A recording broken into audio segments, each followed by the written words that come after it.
Hello viewers, நேற்று video போடாததுக்கு sorry. But இன்னைக்கு தரமான வீடியோவோட தான் இறங்கியிருக்கேன். நான் சொன்ன அதே வீடியோ தான். எல்சியூக்குள்ளே இந்த கூலி படம் இருந்தால் எப்படி இருக்கும் அப்படிங்கிறத பற்றி தான் நம்ம இன்றைக்கான வீடியோ பார்க்க போகிறோம். இந்த வீடியோ பார்க்கணுன்னா மற்ற வீடியோஸ் கூட விட்டுருங்க. இந்த வீடியோ உங்களுக்கு புரியணுன்னா இதுக்கு முன்னாடி நம்ம போட்டிருந்த அந்த லாஸ்ட் வீடியோ, நம்ம முன்னாடி ஒரு எபிசோட் போட்டோம் இல்லையா, எபிசோட் 3 ஆமாம், அந்த எபிசோட் 3 பார்த்தா தான் இந்த எபிசோட் புரியும். நீங்கள் இதுக்கு முன்னாடி வந்த அந்த 2 எபிசோட் 1 எபிசோட் 2 பார்க்கலாம் கூட பரவாயில்ல. அட்லீஸ்ட் அந்த எபிசோட் 3 பார்த்துட்டு வந்துட்டு இந்த வீடியோவை பாருங்கள். இல்லாட்டி இந்த வீடியோ உங்களுக்கு புரியாது. ஸோ அந்த எபிசோட் 3 லிங்க் பார்த்தீங்கன்னா மேலே ஐபாக்ஸ்லேயும் கீழே டிஸ்கிரிப்ஷன் பாக்ஸ்லேயும் கொடுத்துருக்கேன். ஸோ மறக்காமல் அதை செக் அவுட் பண்ணிட்டு வந்துட்டு இந்த வீடியோவை பார்த்தீங்கன்னா உங்களுக்கு இனிமேல் பெட்டர் அண்டர்ஸ்டாண்டிங்காக இருக்கும். அண்டு எல்சியூக்குள்ளே கூலி இருந்தால் எப்படி இருக்குங்கிறதுக்கான பார்ட் 1 வீடியோ தான் இன்னைக்கு. பார்ட் 2 வீடியோ நாளைக்கு பார்க்கலாம். ஸோ இது ரொம்ப சின்ன வீடியோவாக இருக்கலாம், மேபி பெருசாக எக்ஸ்பிளைன் பண்ணாமல் இருந்திருக்கலாம். பட் ஒரு வேளை இப்படி இருந்தால் எப்படி இருக்கும் அப்படிங்கிறத நம்ம இன்னைக்கு பார்க்க போகிறோம். So let's get into the video without any delay. So welcome to the episode 4 of Coolie fever series.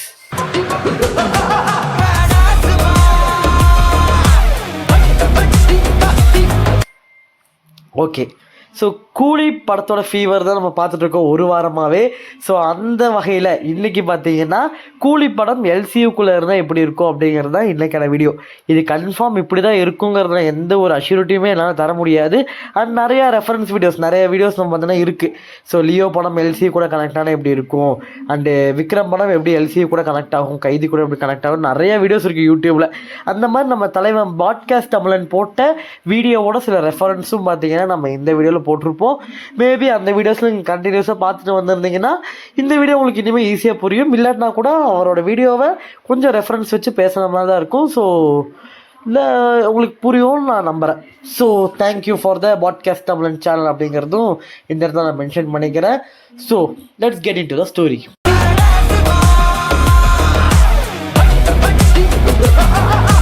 மும்பையில் ஒரு சாதாரண கூலியாக நம்ம படத்தோட ஹீரோவான ரஜினி சார் வேலை செஞ்சுக்கிட்டு இருக்காரு. அந்த கூலி நார்மல் கூலி கிடையாது, he was a secret agent. அந்த சீக்ரெட் ஏஜென்ட், அந்த ஒரு கேங், அந்த ஒரு ஸ்குவாட் பேர் தான் பிளாக் ஸ்குவாட். என்னையா சொல்கிற அப்படின்னு தான் கேட்குறீங்க. அதாவது பிளாக் ஸ்குவாட் பார்த்தீங்கன்னா பல பேட்சுகளாக பார்த்தீங்கன்னா பிரிச்சிருப்பாங்கங்கிறது நான் சொல்லி தான் தெரியணுங்கிற எந்த அவசியமும் கிடையாது. விக்ரம் படத்தை ஊறி பார்த்தவங்களுக்கு எல்லாத்துக்கும் தெரியும் பிளாக் ஸ்குவாட் எத்தனை பேட்ச் இருக்குன்னு சொல்லிட்டு. அதில் கரண்ட் பேட்சில் தான் பார்த்தீங்கன்னா அமர் அவர்கள் இருப்பார் அப்படிங்கிற விஷயமும் நான் சொல்லி தான் தெரியணும், எந்த ஒரு அவசியமும் கிடையாது, அது உங்களுக்கே தெரியும். ஸோ அதுக்கு அமர் அவர்களோட பேட்சுக்கு ரொம்ப வருஷத்துக்கு முன்னாடி பார்த்தீங்கன்னா கமல் சார் இருப்பார். அவருக்கு முன்னாடி பேட்சில் தான் பார்த்தீங்கன்னா நம்ம தலைவர் ரஜினி அவர்கள் பார்த்தீங்கன்னா இருப்பாங்க. ஸோ இதுவே என்னடா ஆரம்பமே அமர்க்கலமாக இருக்குது அப்படின்னு நீங்கள் நினைக்கலாம். பட் இது எந்த விதத்தில் பார்த்தீங்கன்னா கன்ஃபார்ம் பண்ணுறேன்னா, ஏன்னா நீங்கள் பார்த்தீங்கன்னா சிக்கிட்டு வைப் அந்த பாட்டப்போ பார்த்தீங்கன்னா அவரோட காலரில் நீங்கள் பார்த்தீங்கன்னா தெரியும், அந்த காலரில் பார்த்தீங்கன்னா ஒரு ஆர்மி காலர் பார்த்தீங்கன்னா கொடுத்துருப்பாங்க, ஆர்மி செயின் பார்த்தீங்கன்னா கொடுத்துருப்பாங்க. இது பார்த்தீங்கன்னா இந்த பிளாக் ஸ்வாடும் somewhat connected to that army field. அவங்க வந்து ஒரு ஸ்பை மாதிரி தான் பார்த்தீங்கன்னா வேலை செய்வாங்க. So somewhat connected to that army field அப்படிங்கிறதுனால மேபி வாட் இஃப் கூலி நம்ம ரஜினி சார் பார்த்தீங்கன்னா ஏன் ஒரு வேளை பிளாக் ஸ்குவாடாக இருக்கக்கூடாது அப்படிங்கிற ஒரு தியரியை நம்ம தான் முன்னாடி வைக்கிறேன். ஸோ அவர் பார்த்தீங்கன்னா ஒரு பிளாக் ஸ்குவாடாக இருக்கார், பிளாக் ஸ்குவாட் ஏஜென்ட்டாக இருக்கார். சரி, பிளாக் ஸ்குவாட் ஏஜென்ட்டாக இருந்தால் எதுக்கு கூலியாக இருக்கணும் அப்படின்னு கேட்டிங்கன்னா, ருக்கோ ஜரா நான் சொல்கிறேன். ஸோ நம்ம பிளாக் ஸ்குவாட் ஏஜென்ட்டாக பார்த்தீங்கன்னா ரஜினி சார் மட்டும் இல்லை, நம்ம ரஜினி சார் கூட பார்த்தீங்கன்னா உபேந்திரா சாரும் இருக்கார், சத்யராஜ் சாரும் இருக்கார். மோஸ்ட்லி சத்யராஜ் சார் தான் பார்த்தீங்கன்னா ஹெட் ஆஃப் த கமாண்டராக இருக்கணும், கமாண்டராக இருக்கலாம் அப்படிங்கிற மாதிரி எனக்கு தோணுது. ஸோ இவங்க எல்லாரும் பார்த்தீங்கன்னா கூலி மாதிரி பார்த்தீங்கன்னா ஆக்ட் பண்ணுறதுக்காக அந்த கூலிகளுக்கு நடுவில் பார்த்தீங்கன்னா போயிட்டு அங்கே ஒரு மிஷின் பார்த்தீங்கன்னா அக்கம்ப்ளிஷ் பண்ணுற மாதிரி காட்டலாம், மேபி பார்த்தீங்கன்னா காட்டலாம். ஸோ அந்த இடங்களில் பார்த்தீங்கன்னா அக்கம்ப்ளிஷ் பண்ண போகும்போது அங்கே ஒரு இன்சிடெண்ட், அங்கே ஒரு ஸ்பார்க்கு பார்த்தீங்கன்னா படும்போது அங்கே நம்ம உபேந்திரா சாரும் நம்ம ரஜினி சாரும் பார்த்தீங்கன்னா ஒரு கட்டத்தில் இல்லை எனக்கு பிளாக் ஸ்குவாடும் வேணாம், எதுவுமே வேணாம், I am gonna be a gangster, I am gonna be a don அப்படின்னு சொல்லிட்டு அவங்களோட பாதைகளாக மாற்றி இருக்கலாம் அப்படிங்கிற மாதிரி தான் எனக்கு தோணுது. அது ஏன் என்ன எல்லாம் காரணம் அப்படிங்கிறதுல பெருசாக தெரில. மேபி படத்தில் அது இன்னுமே டீட்டெயிலாக எக்ஸ்பிளைன் பண்ணலாம். இது எல்லாமே வாட் இஃப் தான். இது எனக்கு தோன்ற விஷயங்களை வச்சு நான் கற்பனை உருவாக்கினது தான். இதுதான் படத்தில் இருக்க போதும் அப்படின்னு நான் சொல்ல வரல. இது எல்லாமே கற்பனை தான். ஸோ அந்த ஒரு ஸ்பார்க், அந்த ஒரு இன்சிடென்ட், இது என்ன வேணா இருக்கலாம். பட் நான் ஃபஸ்ட் எபிசோடில் ஒரு தப்பு பண்ணிட்டேன். என்னன்னா, உபேந்திரா அவர்கள் பார்த்தீங்கன்னா ஃப்ளாஷ்பேக்கில் இறந்துருவார் அப்படிங்கிற மாதிரி சொல்லியிருப்பேன். பட் இல்லை, அவர் பார்த்தீங்கன்னா ப்ரெசென்ட் வரைக்கும் இருக்கார். நான் ட்ரெய்லர் இன்னுமே நோட் பண்ணி பார்த்தப்பா தெரிஞ்சு அவர் ப்ரெசென்ட் வரைக்குமே உயிரோடு இருக்கார் அப்படிங்கிற மாதிரி. ஸோ அப்படி பார்த்தீங்கன்னா நம்ம தலைவர் பார்த்தீங்கன்னா கூலி, நம்ம ரஜினி சார் இருக்கார்ல தேவா, அவர் பார்த்தீங்கன்னா இங்கே ப்ரெசென்ட்டில் பார்த்தீங்கன்னா அந்த கேங்ஸ்டர், அந்த டான் லெவலுக்கு பார்த்தீங்கன்னா மாறுறாரு. அதாவது பாஷா இருக்கார் இல்லையா, ஸோ அந்த லெவலுக்கு பார்த்தீங்கன்னா தலைவன் பார்த்தீங்கன்னா ஒரு உருவெடுக்கிறாரு. உருவெடுத்து அங்கே பார்த்தீங்கன்னா பல மிஷின்கள் பார்த்தீங்கன்னா அக்கம்ப்ளிஷ் பண்ணிட்டே இருக்கார். அதாவது ஒரு கேங்ஸ்டரோட வேலை என்ன நான் சொல்லிதான் தெரியவில்லை. பல படங்கள் நம்ம பார்த்துட்டு இருக்கிறதா, கொலை, வெட்டு, குத்து, கடத்தல் எல்லாத்தையும் பார்த்தீங்கன்னா இந்தியா லெவலில் பார்த்தீங்கன்னா ஹை லெவலில் பார்த்தீங்கன்னா பண்ணிக்கிட்டு இருக்காரு. அப்படி பண்ணும்போது ஒரு ஆப்ரேஷன் பார்த்தீங்கன்னா நம்ம தேவா அவர்களுக்கு பார்த்தீங்கன்னா அசைன் பண்ணப்படுது. அந்த ஆப்ரேஷன் பேர் தான் operation Taha.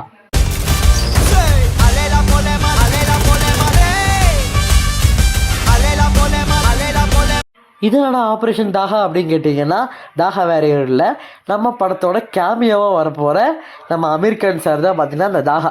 So operation Taha அப்படிங்கிற அந்த ஒரு ஆப்ரேஷன் பார்த்தீங்கன்னா நம்ம ரஜினி சார் கையில் பார்த்தீங்கன்னா கொண்டு போய் ஒப்படைக்கிறாங்க. ஒரு மாஃபியா கேங், ஒரு நம்ம தாஹா கேங்க்கு ஆப்போசிட் கேங். ஸோ தாஹா அவர்கள் பார்த்தீங்கன்னா ரொம்ப பெரிய ஆள்லாம் கிடையாது. அப்போ தான் பார்த்தீங்கன்னா வளர்ந்து வந்துட்டுருக்காங்க. ஏன்னா நான் சொல்கிற காலகட்டம் பார்த்தீங்கன்னா 2025 கிடையாது, 1980s 1975 அந்த டைம்ஸில் அவரோட நம்ம ரஜினி சார் சின்ன பையன் மீன்ஸ் ஒரு 35-40 அந்த அவரோட ஏஜில் இருக்கும்போது சொல்லிட்டு இருக்கிற கதை இதெல்லாம். ஸோ அப்போ பார்த்தீங்கன்னா தாஹா அவர்கள் அப்போ தான் பார்த்தீங்கன்னா முளைச்சி அப்போ தான் பார்த்தீங்கன்னா எதிர்த்து வராரு. ஸோ அப்படி அவர் பார்த்தீங்கன்னா பண்ணிகிட்டு இருக்கிற ஆக்டிவிட்டீஸை எப்படியாவது தடுக்கணும் அப்படிங்கிறதுக்காக ஆப்போசிட் கேங்கால் பார்த்தீங்கன்னா ஒரு ஆப்ரேஷன் நம்ம ரஜினி சாருக்கு பார்த்தீங்கன்னா கொடுக்கப்படுது. அந்த ஆப்ரேஷன் மூலமாக தாஹாவை கொலை பண்ணுறதுக்காக அங்கே போகிறாரு. அப்போ அந்த இடத்துல ரஜினி சாருக்கு ஆப்போசிட்டாக 3 மிகப்பெரிய தலைகள் பார்த்தா சண்டை போடுது. ஒன்று தாஹா, பாக்கி 2 பேர் யாரா இருக்கும்?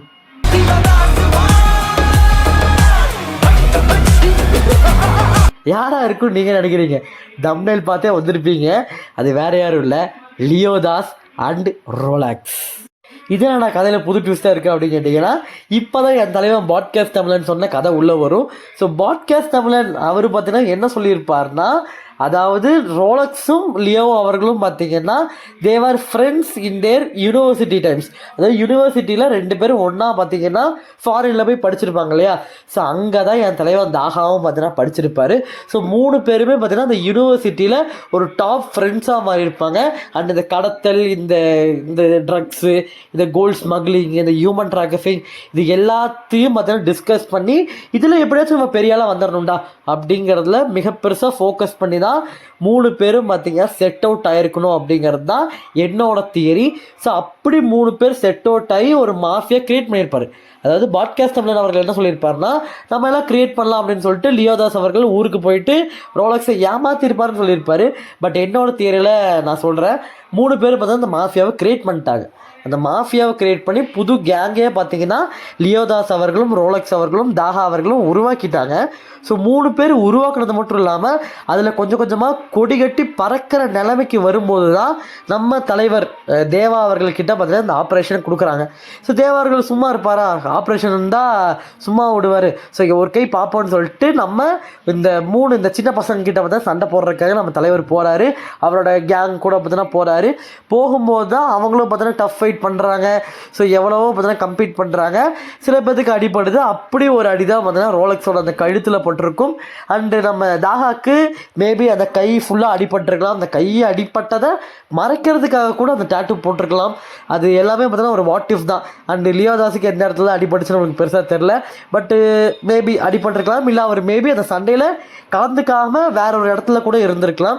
பட் தாகாக்கும் ரோலக்ஸ் அவர்களுக்கும் ஒரு மிகப்பெரிய அடிபட்டுருச்சு. ஸோ அவங்களால அதுலேருந்து மீள முடியாத அளவுக்கு பார்த்தீங்கன்னா பயங்கரமான சேதங்கள் ஏற்பட்டுருச்சு. அப்போ தான் பார்த்தீங்கன்னா தாகாவும் ரோலக்ஸ் அவர்களும் பார்த்தீங்கன்னா நம்ம தேவா கிட்ட கேட்குறாரு, யார் எங்களை பார்த்தீங்கன்னா இது பண்ண சொல்கிறாங்க, எங்களை விட்டுருங்க, எங்களுக்கு உயிர் பிச்சை கொடுங்கன்னு சொல்லிட்டு எவ்வளோ கெஞ்சி பார்க்குறாங்க. அந்த தேவா அவரும் பார்த்தீங்கன்னா மனசு இறங்கி பார்த்தீங்கன்னா வராரு. அவர் பார்த்தீங்கன்னா ஒரு அமௌண்ட் செட் பண்ணுறாரு, இந்த மாதிரி இந்த அமௌண்ட்டை கொடுத்தீங்கன்னா நான் உங்களை விட்டுறேன் அப்படின்னு சொல்லிட்டு சொல்லும்போது நம்ம தாகா அவர்களும் பார்த்தீங்கன்னா கையில் காலை விழுந்து அந்த அமௌண்ட்டெல்லாம் ரெடி பண்ணி கொடுத்துட்றாங்க. அண்ட் யார் அந்த மாஃபியா அப்படிங்கிறது நம்ம தேவா அவர்கள் சொல்லிட்டு அவர் வேலையை பார்த்துட்டு போயிட்டாரு. இதோட தேவா அவருக்கும் தாகா அவருக்கும் இருந்த கனெக்ஷன் முடிஞ்சிருச்சு. ஸோ இந்த கனெக்ஷனை தான் பார்த்தீங்கன்னா ட்ரெய்லரில் பார்த்தீங்கன்னா டைலாக்காக வச்சுருப்பாங்க. என்ன டைலாக்காக வச்சுருப்பாங்கன்னா, இந்த தேவாவை பற்றி தெரிஞ்சிருந்தும் நீ வந்து விளையாண்டுருக்க அப்படின்னு சொல்லிட்டு. அதான் இந்த தேவா பற்றி தெரிஞ்சிருந்தும் என்கிட்டயே விளையாடி இருக்கேன். அதாவது நான் உனக்கு உயிர் பிச்சை கொடுத்துருக்கேன், நான் உன்னை பார்த்தீங்கன்னா விட்டால் கொண்டிருப்பேன், நான் உன்னையும் உன் ஃப்ரெண்ட்ஸை நான் கொண்டிருப்பேன். ஆனால் உனக்கு நான் உயிர் பிச்சை கொடுத்து நான் பார்த்தீங்கன்னா உன்னை இங்கே வாழ வச்சுருக்கேன்.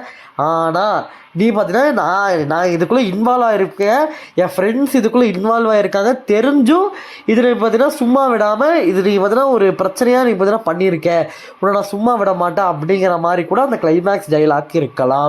ஸோ இவ்வளோ பெரிய டீட்டெயில்டு ஃப்ளாஷ்பேக் காட்டுவாங்களான்னு தெரில. பட் இதுவுமே ஒரு வாட் இஃப் தான். நம்ம திரும்பி சொல்கிறது என்னென்னா, இது எல்லாமே கற்பனையே, இது கன்ஃபார்ம் படத்தில் இருக்குன்னு நான் சொல்ல வரல. பட் இது கேட்கும் போதே ஒரு மாதிரி இன்ட்ரெஸ்டிங்காக இருக்குல்ல, என்னடா இது அப்படிங்கிற மாதிரி ஒரு தூண்டுதல் உருவாக்குது இல்லையா. ஸோ அதுக்காக தான் அப்படி தான் சொன்னேன். So Dahaa, Rolex and Leo Das பார்த்தீங்கன்னா ஒரு க்ளோஸ் ஃப்ரெண்ட்ஸாக இருக்காங்க, அவங்க இந்த கதைக்குள்ளே வராங்க. ஸோ அதாவது நம்ம தேவா அவர்களுக்கும் தாகா அவர்களுக்கும் இருக்கிற கனெக்ஷனாக பார்த்தீங்கன்னா இந்த வீடியோவில் எக்ஸ்பிளைன் பண்ணிட்டேன். இதுக்கே பார்த்தீங்கன்னா 11 நிமிஷம் 12 நிமிஷம் எடுத்துருச்சு. பட் நாளைக்கான வீடியோ என்னென்னா, சரி இப்போ பார்த்தீங்கன்னா ரோலக்ஸும் லியோவும் பார்த்தீங்கன்னா நம்ம கூலிக்குள்ளே வந்துட்டாங்க. இப்போது நம்மளோட விக்ரம் அவர்கள் எப்படி கூலிக்குள்ளே வராங்க? ஏன்னா பிளாக் ஸ்குவாடை பற்றிலாம் நம்ம பேசியிருக்கோம். பிளாக் ஸ்குவாடை பற்றி பேசினாலே முதல்ல நம்மளுக்கு மைண்டில் வர்றது யார்? என் தலைவன் கமலஹாசன் அவர்கள் தான். ஸோ நம்மளோட விக்ரம், அதாவது கர்ணன் அவர்கள் பார்த்திங்கன்னா இந்த கூலி படத்துக்குள்ளே எப்படி இன்வால்வ் ஆவார் அப்படிங்கிறத நம்ம நாளைக்கான வீடியோவில் பார்க்கலாம். ஸோ நாளைக்கான வீடியோ பார்க்குற வரைக்கும் நீங்கள் கூலி ஃபீவரில் கன்ஃபார்ம் இருந்துக்கிட்டே இருங்க. நீங்கள் கூலி படத்துக்கு டிக்கெட் புக் பண்ணிட்டீங்களா அப்படிங்கிறது கமெண்ட் பாக்ஸில் கமெண்ட் பண்ணுங்கள். அண்ட் நீங்கள் யார் கூட போகிறீங்களோ அவங்க எல்லாத்துக்கும் இந்த வீடியோவை ஷேர் பண்ணுங்கள். அண்ட் நாளைக்கான வீடியோவை பார்க்கணுன்னா மறக்காமல் சப்ஸ்கிரைப் பண்ணிடுங்க, லைக் பண்ணிடுங்க. அப்போ நாளைக்கான வீடியோவை பார்க்கலாம் நண்பா. அப்புறம் என்னப்பா முடிச்சிடலாமா?